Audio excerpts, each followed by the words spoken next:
So, welcome to another shitty webcam production on my $3 webcam. Don't laugh. A lot of people have been asking, how do I start building coils? Ooh, I'm scared. It's coils. Ooh, they're scary. No, not a coil. Oh, help me. Oh, God. No, not coil. Yeah, it's not that hard. First thing you're going to need is something to build the coil on. And right here I have the base of a freak show drip atomizer. You can use pretty much any one you want as long as you can build on it. Get a little bit closer here. This one actually has 3 posts. So you've got your deck. Next you're going to need some wire. This is actually 26 gauge nichrome. And I'm going to use about 8 inches of this wire.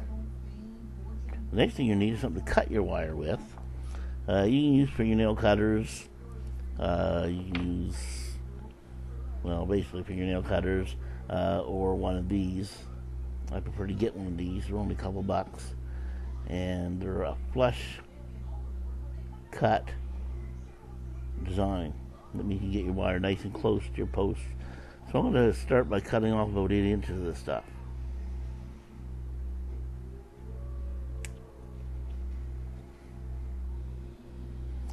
Next thing you're going to need is something to wrap it on. Now, chances are that if you've got one of these, you'll have one of these that came with it. This is a little screwdriver that used to screw in your screws or unscrew your screws.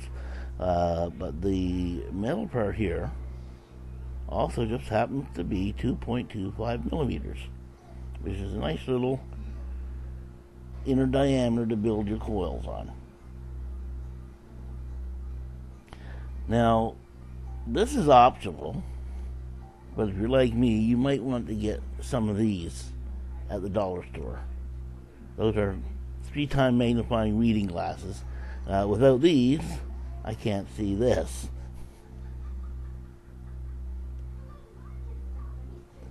So let's get these on and get started.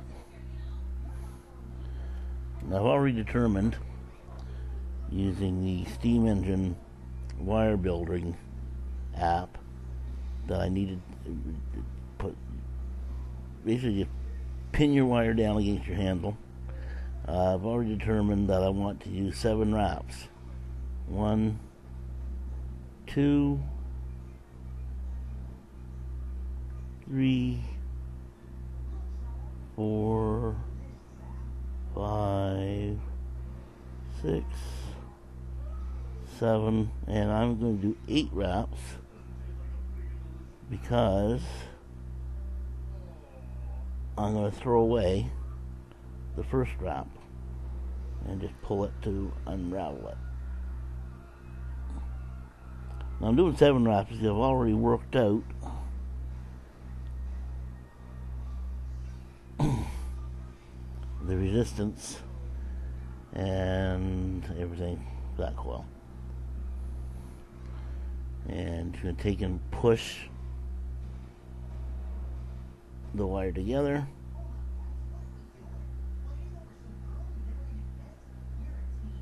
And there you have a coil. Next thing we're going to do, we have to mount the coil. And to do that, we're just going to lead one leg through one pole and the other leg through the second pole. Push it in.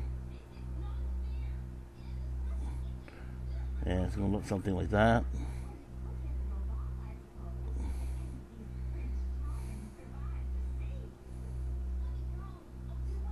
Going to position it where we want it.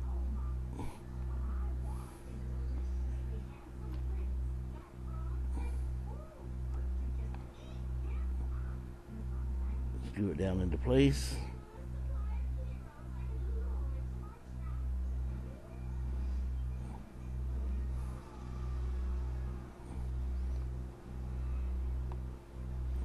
Position your wire. Screw that second lead down into place.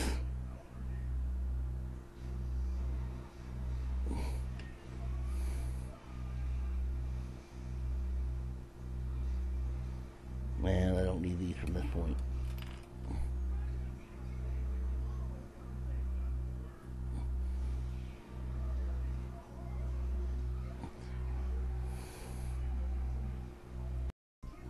So now we've got the coil mounted, and we're going to take our little screwdriver that we made the coil with. We're going back to the coil,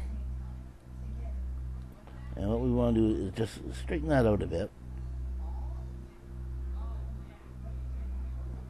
Get it nice and tight, nice and even the way we want it. And at this point you can now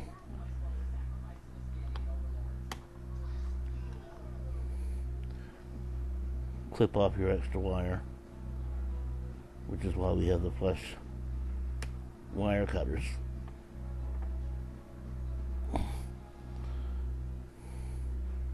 And you got these two little wire ends there. You want to take and have a little soup can or something that you can drop those bits in so you don't drop them on the floor and stick them into your foot.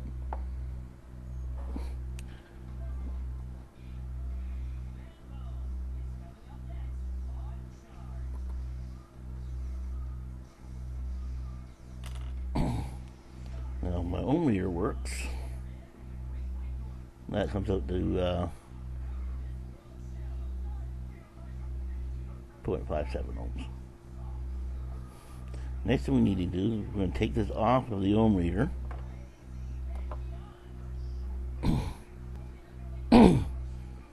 Now I'm taking that off the ohm reader and putting it onto my mod.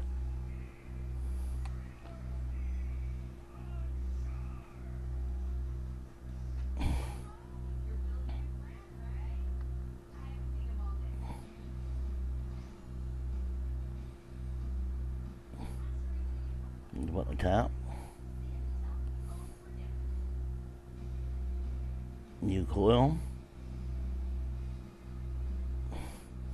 And make sure your mod is turned down in watts.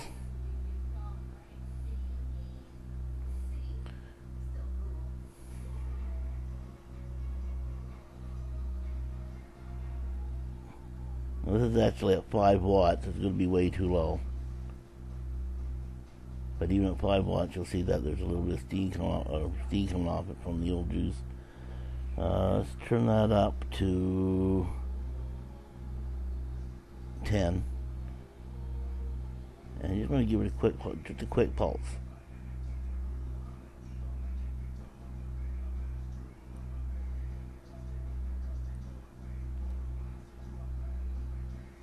And turn that up to 17, 18, 19, 20.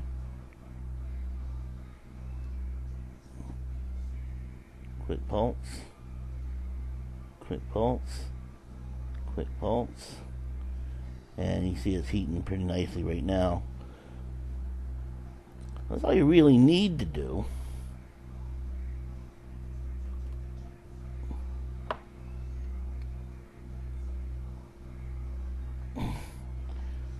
But for a contact coil, you can use your, where the hell are they? There they are, little tweezers or whatever. And what you want to do is heat it up a bit and just squeeze it together.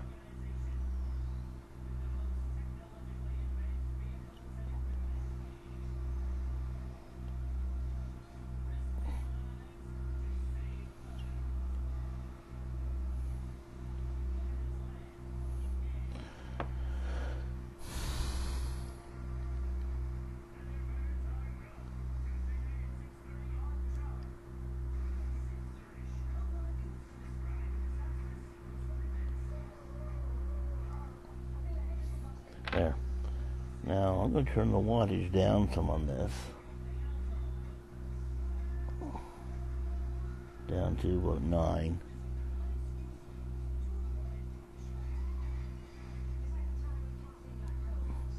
And a little more watt there. 13. There we go.